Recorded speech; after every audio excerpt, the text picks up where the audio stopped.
স্বাগত নিউজ আপডেটের সাথে আছি আমি তানভীর খন্দকার। সুন্দরবনের বাংলাদেশ অংশে বাঘের সংখ্যা বেড়ে হয়েছে ১২৫টি। ২০২৩-২৪ সালের বাঘ জরিপে এই তথ্য উঠে এসেছে। মঙ্গলবার সচিবালয়ে জরিপের ফল প্রকাশ করে পরিবেশ, বন ও জলবায়ু পরিবর্তন উপদেষ্টা সৈয়দা রিজওয়ানা হাসান এ তথ্য জানিয়েছেন।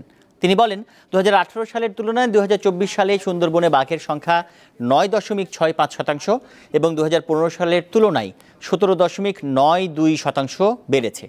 ২০১৮ সালে বাঘ ছিল ১১৪টি।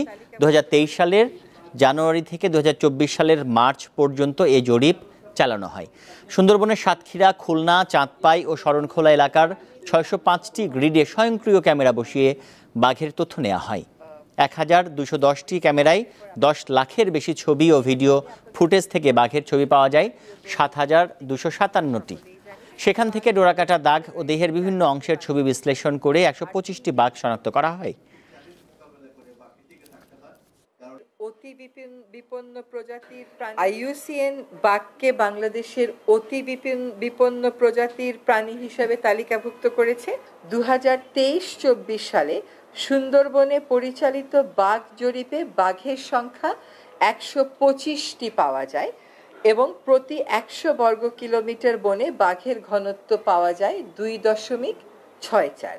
২০১৮ সালের তুলনায় ২০২৪ সালে সুন্দরবনে বাঘের সংখ্যা ৯.৬৫% বৃদ্ধি পেয়েছে। শারদীয় দুর্গাপূজা উপলক্ষে আগামী বৃহস্পতিবার ছুটির সিদ্ধান্ত নিয়েছে সরকার। এর ফলে এবার দুর্গাপূজা ও সাপ্তাহিক ছুটি মিলিয়ে টানা ৪ দিনের ছুটি হতে যাচ্ছে। আগামীকাল ষষ্ঠী পূজার মধ্য দিয়ে শারদীয় দুর্গাপূজার আনুষ্ঠানিকতা শুরু হবে। আজ মণ্ডপে মণ্ডপে চলছে তার শেষ প্রস্তুতি। মানিকগঞ্জের কালীবাড়ি, শিববাড়ি, দাসরা, গঙ্গাধরপট্টি, কালীখোলা ও বানিয়াজুড়ি মণ্ডপের প্রস্তুতি শেষ হয়েছে। মানিকগঞ্জে ৫১৩টি পূজা মণ্ডপে দুর্গাপূজার আয়োজন করা হয়েছে। নিরাপত্তা নিশ্চিত করতে পুলিশের প্রায় ৬০০ সদস্য কাজ করবেন বলে জানিয়েছেন জেলা পুলিশ সুপার। কুমিল্লায় বন্যার্ত এলাকায় কমে গেছে পূজা উদযাপনের সংখ্যা। এবছর ৭৬০টি মণ্ডপে দুর্গাপূজা অনুষ্ঠিত হচ্ছে। ঠাকুরগাঁও সদর উপজেলার আউলিয়াপুরে ইসকনপন্থী দুই পক্ষের সঙ্গে সংঘর্ষের আশঙ্কায় ১৪৪ ধারা জারি করেছে উপজেলা প্রশাসন। মন্দির এলাকায় ৭ অক্টোবর সকাল ৬টা থেকে ১৩ অক্টোবর রাত ১২টা পর্যন্ত ১৪৪ ধারা বলবৎ থাকবে। কালকে থেকে মোটামুটি আমাদের সব কাজ আরম্ভ হইব। প্রস্তুতিটা ছিল, বন্যার কারণে তাদের বাড়ি ঘর বা অনেক কিছু নষ্ট হয়ে গেছে। শুধুমাত্র যে পূজার নিয়ম কাউন্টটা হচ্ছে আর কি। এটি নেত্রকোনায় ধীর গতিতে কমছে বন্যার পানি, তবে ময়মনসিংহের পরিস্থিতির অবনতি হয়েছে। দুর্ভোগ পোহাচ্ছেন পানিবন্দী প্রায় ২ লাখ মানুষ। ময়মনসিংহের হালুয়াঘাট, ধোবাউড়া ও ফুলপুর উপজেলায় সকাল থেকে থেমে থেমে বৃষ্টি হচ্ছে। দুর্গতদের মাঝে শুকনো খাবার ও বিশুদ্ধ পানির চরম সংকট দেখা দিয়েছে। এদিকে সোমবার থেকে সীমান্তবর্তী 5টি ইউনিয়নে পানি নামতে শুরু করলেও এই পানি নেমে ভাটির দিকে নতুন করে প্লাবিত হয়েছে আরও অন্তত 50টির মতো গ্রাম। উপজেলার প্রাথমিক বিদ্যালয়, মাধ্যমিক বিদ্যালয়গুলোকে আশ্রয় কেন্দ্র হিসেবে ঘোষণা করা হয়েছে। আশ্রয় কেন্দ্রগুলোতে এখন পর্যন্ত নারী ও শিশুসহ ২,০০০ মানুষ আশ্রয় নিয়েছে। ৩ উপজেলায় ৬৩ মেট্রিক টন চাল ও নগদ ৭ লাখ টাকা সহায়তা দেওয়া হয়েছে।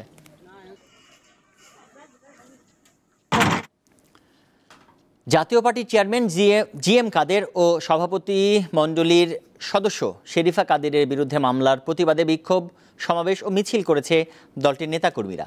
মঙ্গলবার রাজধানীর কাকরাইলে জাতীয় পার্টির কেন্দ্রীয় কার্যালয়ের সামনে এই বিক্ষোভ সমাবেশ অনুষ্ঠিত হয়। এ সময় দলটির নেতাকর্মীরা অভিযোগ করেন, জাতীয় পার্টির চেয়ারম্যান ও সভাপতি মণ্ডলীর সদস্যের বিরুদ্ধে করা মামলা মিথ্যা ও হয়রানিমূলক। অবিলম্বে এই মামলা প্রত্যাহারের আহ্বান জানান তারা। পরে সেখান থেকে একটি বিক্ষোভ মিছিল বের করা হয়। মিছিলটি জাতীয় প্রেস ক্লাবের সামনে গিয়ে শেষ হয়।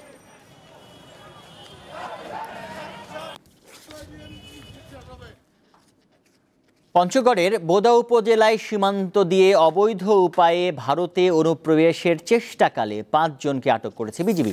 সোমবার রাতে উপজেলার বোরশশী ইউনিয়নের মালকাডাঙ্গা ক্যাম্পের বিজিবি সদস্যরা তাদের আটক করে। এ সময় আটককৃতদের কাছ থেকে নগদ 24,410 টাকা, ভারতীয় 90 রুপি, 5টি স্মার্টফোন ও 4টি চার্জার জব্দ করা হয়। এই ঘটনায় জড়িত মনোয়ার হোসেন নামে একজনকে পালিয়ে একজন পালিয়ে গেছেন বলে জানিয়েছে বিজিবি। আটককৃতদের বিরুদ্ধে বিজিবির পক্ষ থেকে মামলা দায়ের করা হয়েছে।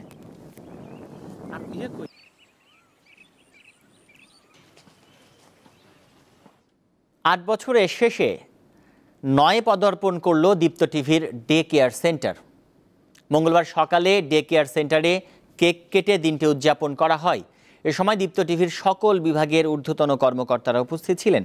শিশু সন্তানদের নিরাপদ ও সুন্দর পরিবেশে রেখে নিশ্চিন্তে কাজ করতে পারায় আনন্দিত দীপ্ত টিভির কর্মীরা।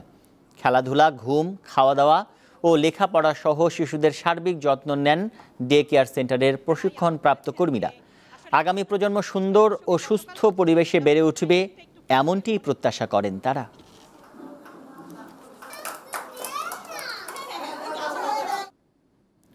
আন্তর্জাতিক, ভারতের জম্মু কাশ্মীরের বিধানসভা নির্বাচনের ভোট গণনা চলছে। মঙ্গলবার স্থানীয় সময় সকাল 8টায় ভোট গণনা শুরু হয়।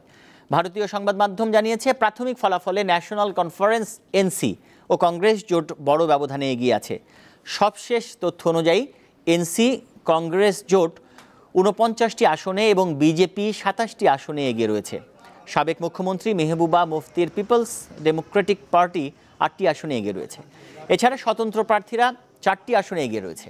এনসি কংগ্রেস জোটের মধ্যে কংগ্রেস 39টি আসনে প্রতিদ্বন্দ্বিতা করছে। এর মধ্যে 12টি আসনে এগিয়ে রয়েছে তারা। গত 5 সেপ্টেম্বর জম্মু কাশ্মীরের ভোট গ্রহণ শেষ হয়। 90 আসনের মধ্যে সরকার গঠন করতে হলে 46 আসন পেতে হবে। লেবাননের বৈরুতে ইসরায়েলের হামলায় হিজবুল্লাহর সদর দপ্তরের কমান্ডার সুহেল হুসাইন নিহত হয়েছেন। ইসরায়েলের সেনাবাহিনীর দাবি, গতকাল সোমবার বৈরুতে হামলায় তিনি নিহত হন।